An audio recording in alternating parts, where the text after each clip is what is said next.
बांग्लादेश एक बार फिर जल उठा है। क्या बांग्लादेश में जो हो रहा है वह सिर्फ एक दंगा है या कोई बहुत बड़ी साजिश?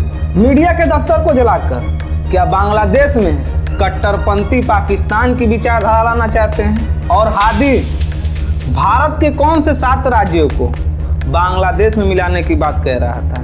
बांग्लादेश में आज आग लगी है। वह आग एक दिन में नहीं लगी है, उसके पीछे घटनाओं की पूरी चेन है, जिसमें एक घटना अभी निकल कर आई है। शरीफ उस्मान हादी की एक कट्टरपंथ छात्र संगठन से जुड़ा हुआ चेहरा था।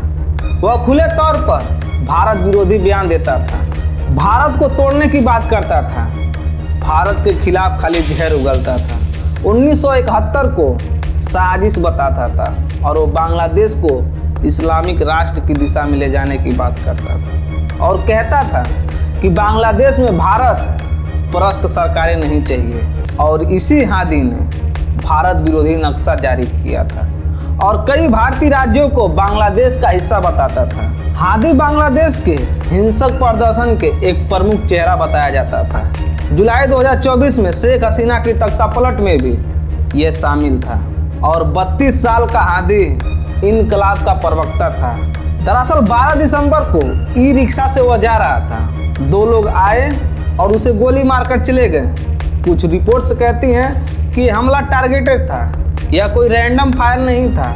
और अब यहीं से कहानी पलट गई। उसकी मौत का खबर जैसे ही फैली, उसे तुरंत एक शहीद और एक भारत विरोधी प्रतीक के रूप में पेश किया गया और सोशल मीडिया पोस्ट में चलने लगा कि हमारे नेता को मार दिया गया और बताया गया कि यह भारत का साजिश है, इस्लाम खतरे में है। और उसके बाद भीड़ इकट्ठा होना शुरू हो गई, मस्जिद के बाहर, चौराहे पर, कॉलेज, अन्य इलाकों में। और उसके बाद तोड़ फोड़ आगजनी की गई और इसी व्यक्ति के मौत के बाद बांग्लादेश में हालत बिगड़ गए। अब सवाल उठता है कि आखिर बांग्लादेश में अचानक इतना हिंसा क्यों बढ़ गया? क्या यूनुस सरकार के आने के बाद कट्टरपंथ अपनी चरम सीमा पर आ गई है? क्योंकि जब शेख हसीना की तख्तापलट हुई उसके बाद बांग्लादेश में हिंसक प्रदर्शन बढ़ चुके हैं। यूनुस सरकार के आने के बाद भारत विरोधी नारे, हिंदुओं और अल्पसंख्यक पर अत्याचार एक अलग ही लेवल पर है। और अल्पसंख्यकों पर जो अत्याचार हो रहे हैं, अगर मीडिया दिखा देती है तो उसे भारत समर्थक बताकर मीडिया के दफ्तर को फूंक दिया गया। और इतने में पेट नहीं भरा, एक हिंदू व्यक्ति जिसका नाम था दीपू चंद्र दास, इस निंदा या गलत पोस्ट जैसे आरोप लगाकर उसे बुरी तरह से पीटा गया। उसे पेड़ से बांधकर लटकाया गया। उसके बाद भीड़ ने उसे नग्न करके उसे आग लगा दी। दिन दहाड़े बेखौफ लोगों की मौजूदगी में कैमरा सामने चालू था और इस बात पर सवाल उठे कि उसे क्यों मारा गया। तो मीडिया के अनुसार बताया जा रहा है कि वो हिंदू था, कमजोर था, अल्पसंख्यक था और भीड़ को एक दुश्मन चाहिए था।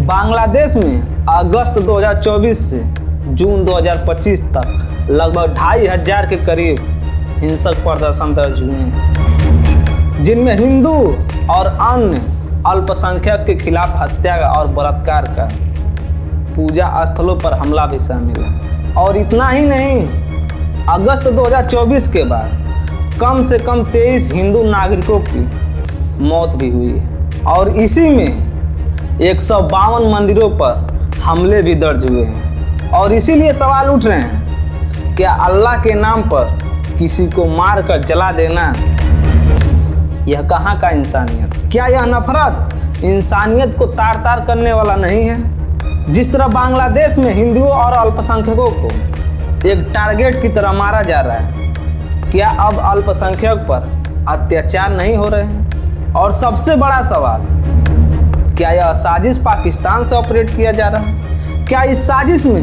पाकिस्तान का ISI का अहम भूमिका है? और क्या जिस व्यक्ति के मौत से हिंसा भड़की है, क्या उसे जानबूझकर प्रतीक बनाया गया? हिंदू को ही क्यों पीटा गया, जलाया गया? और मंदिर ही क्यों बार बार निशाने पे होते हैं? और सबसे अहम सवाल, मीडिया के दफ्तर को जलाना है क्या ये बांग्लादेश के कट्टरपंथ की सिर्फ शुरुआत है? सवाल बड़े बड़े हैं। अगर ये सारे सवाल झूठ हैं तो बार बार क्यों दोहराया जा रहा है? अगर ये सब सच है तो दुनिया चुप क्यों है? और सबसे बड़ा सवाल, क्या बांग्लादेश सिर्फ एक देश है या आने वाले समय की बड़ी चेतावनी है? अगर आपको लगता है कि ये सवाल जरूरी है तो वीडियो को शेयर जरूर करें और कमेंट में अपनी राय जरूर दें। और यह वीडियो किसी देश के खिलाफ नहीं है, सवालों के हक में है। वीडियो को लाइक और चैनल को सब्सक्राइब करना ना भूलें। जय हिंद।